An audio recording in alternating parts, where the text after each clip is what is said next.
Hey everyone, and thanks for stopping by to my channel. In front of me I have the S.H.Figuarts Naruto Sennin Mode Complete Edition figure, or the Sage Mode Advanced Version figure. That's good, how it's going to be known in the Western release. This is actually kind of a late release in terms of, the popularity of the anime and manga is like well past its peak. And then they also did a release of this where he doesn't have his jacket and everything. So this is just a bit of a weird advanced release that they've done for some reason. But I don't have the original, so I just have this one to talk about. But as you can see in front of me, there is quite a bit that he comes with in terms of optional parts. So I'll go through those first before I go to the figure. So jump ahead if you want to see me talk about the figure. But first, the parts. So he comes with a stand. Remember, stands aren't an always 100% inclusion with S.H.Figuarts figures, but this one does come with one. Partly probably because he's a bit heavier because of the scroll that is already attached to his back. So he's kind of lucky that I've got him to stand upright without using the stand here. But you have to just assemble this with the shaft here and then the claw that goes around his waist. That's easy enough, but I'll move that out of the way. The other large piece that he comes with then is the Rasen Shuriken, which has a really nice, cool aqua blue effect. It's translucent, so you can see kind of through him a little bit. There you go. And it's nice, it's pretty good. You could use this for the stand as well. Actually, this is probably the real reason why it comes with the stand, because the stand, it goes right into here. So if you were to pose him throwing this, then you plug the stand in there and then, yeah, pose the figure how you would need to. But I like this piece, it's really nicely done. It's clean looking and the color is really cool. And then I'll show you his Rasengan. So this one applies to an additional right hand, which is just there. I'll show you that soon too. And in fact, I'll just bring it out right now. So he comes with the hand that is specifically used for this optional part. So you just have to line it up. There's two small grooves on the underside, and then you just line it up with that. You can probably get away with not necessarily lining it, but as long as the peg goes into the hole that you saw, and then you'll hold it like so. And it looks quite good once you've attached it onto the figure itself. It looks fine. I'm sure you can kind of figure it out. But yeah, it looks good. Similar sort of blue effect going on with the big Rasen Shuriken too. Then he also comes with two kunai. They are not metal. They're still plastic. But they have a nice paint job applied to them where they do look quite metallic. Sharp too. So be careful if you've got small kids about. Then he comes with a bevy of hands. So the default position that he comes in is with the crossed arms, but then you can swap it out so you have the loose hanging arms and you can bend those and articulate those to some degree, fairly standard and expected degree. And then he also comes with additional sleeve if you want to keep the red robe still attached to him. But first, let me just quickly show you the hands. So then he comes with two open hands, so you can put like a pole or something in there. He doesn't really have any accessories that you need these hands, but they're good to have. You get a pair of those, then you get a pair of fists. Everyone knows what fists look like, and he comes with a pair. And then you get his ninpo hands, if you like. So these ones have the two fingers pointing up. I'll bring it a bit closer so you can see the other side. So if you watch the anime or you read the manga, then you know what those hands are, and they're quite important to the series and lore and everything. And then he comes with two open palm hands, which are already attached. I've already attached them to the extra arms that he comes with. So then, just to show you the extra arm, then they are left and right, of course, because they need to be left and right. And then they will have the usual articulation that you would expect. So the bend in the elbow, and then of course the hand joint. You just pull off the hand like so, and then attach it with the hand of your choice. So these are the bare arm ones. So these ones you use if you want to remove the red robe. And then of course by the way, I should show you that closer. So the left one has the patch that he has on there. Can't remember the correct term for it, but he has that on his left arm. And I'll show you how to swap the arms in a bit. But they are also labeled kind of. So there's a small R in here. I can show you upside down. But there's an R right inside. There you go. And then there'll be an L in this one to show you which one is for which side. And that's the same for these two pieces. So these are basically his shoulder pieces. I always end up putting these the wrong way around in terms of what side is the flared bit and what's not. But very, very small inside. I'm not sure if I can find it now because I always end up missing it. But we can certainly try. Okay, so here we go. So I'm not sure if it's going to show up here. Oh, there we go. So there you see the R. And again, that will tell you which position they need to go into. And then similarly for these ones, so if you did want to keep the red robe on him, then you just need to apply these ones. So this one has the same R written inside. Let that focus. There we go. So there's the R, and then left L for left on the other one. And then it comes with 2 additional heads or faces. So you can see then his original one is a pretty serious looking one, or neutral, and then in the Sage mode. And then the second Sage mode head is going to be one where he's looking off to the left a little bit and gritting his teeth. And then his other one is a plain one, so it's non-Sage mode. So this is one where you probably want to remove the robe, give him his plain look. And then here he's kind of got that confident grin that he usually likes to do.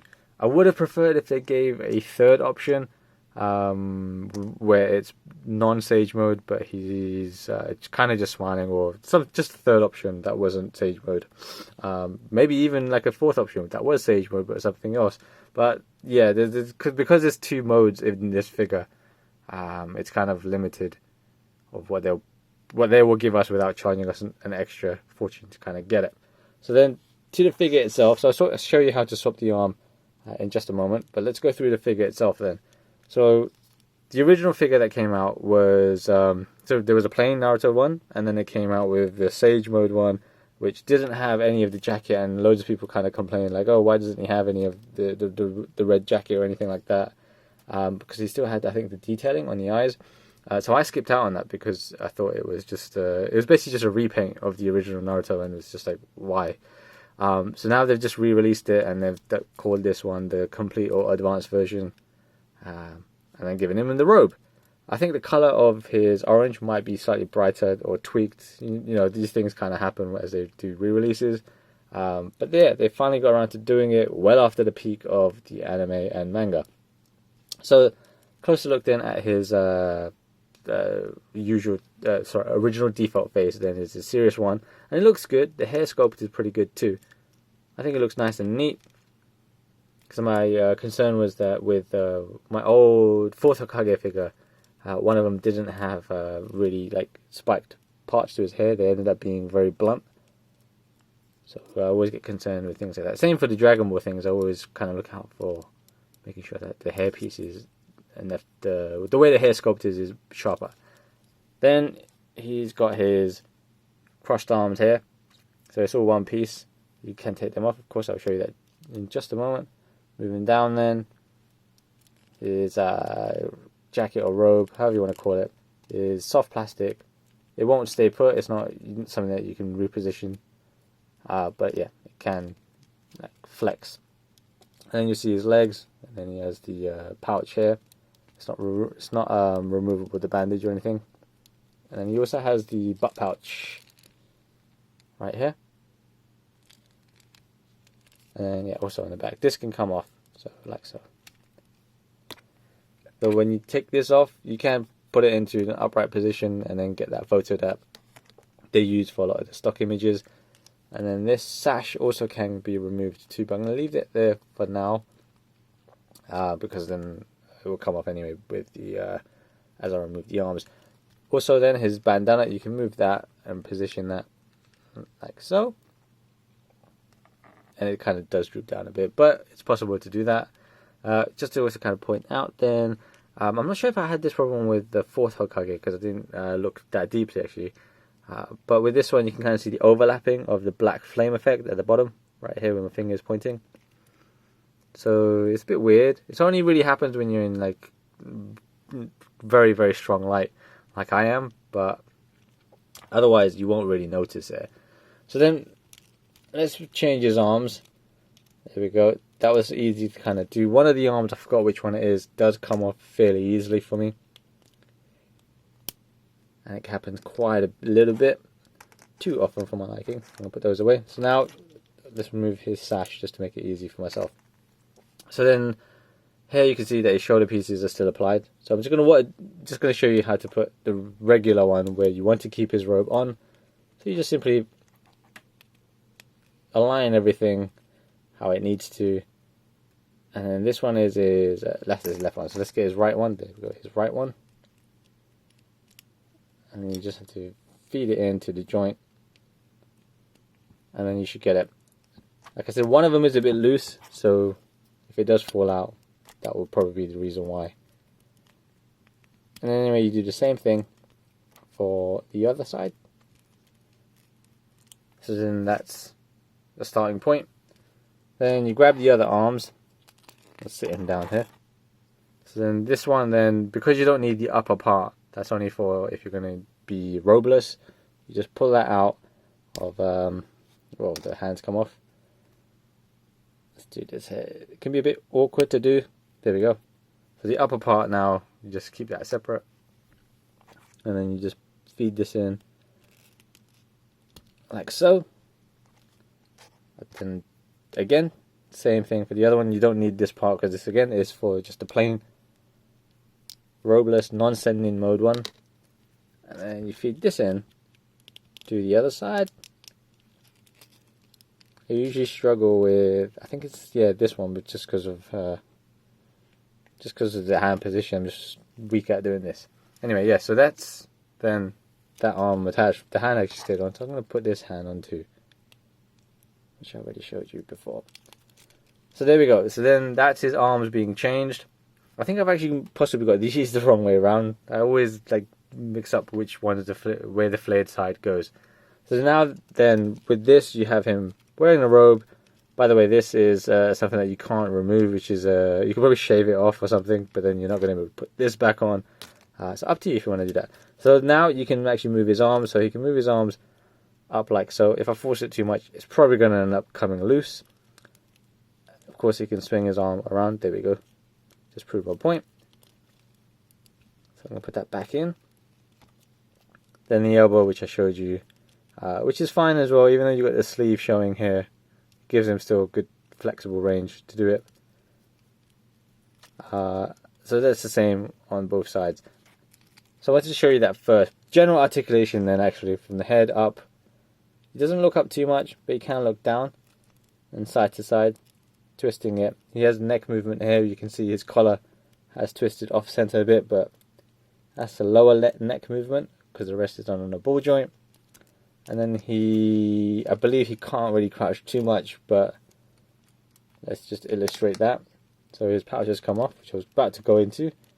So you can crunch very, very minimal, but if you do it too much, you'll see that this will end up kind of, the gap will widen, and you don't want to run the risk of ruining your figure. Twisting, he can twist about that much and that much. Same again, the gap will get worse if you try and force it more than it needs to go. He's got a lower swivel too, but again, not too much. In terms of swivel, it's quite poor actually. His legs then kick up about that much, but his legs do pull down, so you get the extra range that you might want in certain poses. So that's good to know. And then the knee bends about there. This one might actually bend a little bit more because he doesn't have the leg strap pouch thing. But there you go. I think the knee looks okay with this swivel hinge joint that they've got going on here. Personally, I don't mind it. I think it looks okay. And then to his ankle, got the ankle pivot, rocker, and then the toe joint. Now, I want to actually point out then, because where his feet, the paint job on his feet is kind of poor. Like, it's just bleeding everywhere. And it's the same on his other foot too. So I'm not really sure why they were so sloppy with this. And I have no idea if it was the same way with the original release and then the basic Sage Mode release. But that's kind of poor to know. Anyway, so you saw his pouch fall off. That's on a little ball joint. You just pop that in to his left butt cheek. That can move if you need it to, but you don't really need to move it too much, and it might just move automatically as you kind of position the figure. how you want. So he looks okay with the robe, minus this protruding bit at the back, but you're probably not going to pose him where his back is going to show. Probably less likely now because of that reason. Now then, to take off his robe, just go work backwards, so pull off his arm. That might come off automatically. Then you should also remove the sleeve bits. Then you work your way by just peeling off the robe. It's nothing too difficult, as you just saw. It's soft plastic, like I said, so they made it fairly easy with that. Then you have to do the shoulder sleeve things. So this one, I believe, is the flare bit should be on the outer side. And then I just need to kind of figure out then which one was which. I shouldn't have moved things. So let me just see which. So this one is for his right arm. So then you put that in like so. Now, then you need the plain black version of his upper sleeve. And this one is for his right arm, I believe. I hope so. Yes, right arm. So there we go. You just force that in. And then you need to get the left arm, the arm that you're changing back again. But this time you've got to pull off the red sleeve. There we go, the hand comes off again. So just to make sure that was his right arm. And then you got to feed that in, like so. I'm going to put his hand back on. And then same thing for the other one. So I'm just going to take the Sage Mode sleeve off. Feed this in. So you might want to do it this way or the other way I showed you, where you put the sleeve on first. It really is up to you. And I've done this one the wrong way, actually. You should go this way. There we go. And oops, don't forget the shoulder sleeve bit. Flare bit on the outside, I think. Let's just do it that way anyway, to keep it consistent with the other side. And there we go. So it might be a little bit loose, but hopefully we can make it work. So there we go. That's how you change out of his robe. Now, of course, you need to change his face. And you can do that just by pinching and then kind of wiggling his face out. You could just pull off the entire head if you wanted to, but you don't necessarily have to for this figure. Then here, you just put on his regular face by lining up and then pushing his face up and in. And there we go. But like I said, he only comes with one non-Sage Mode face, which is just this confident grin that he has. I do like the way it looks. I think it's cool. But I just wish he had a second face for it. So now that pretty much has covered everything based on both modes. I think he's a very cool looking figure, but he can be awkward to pose depending on if you use the robe or not.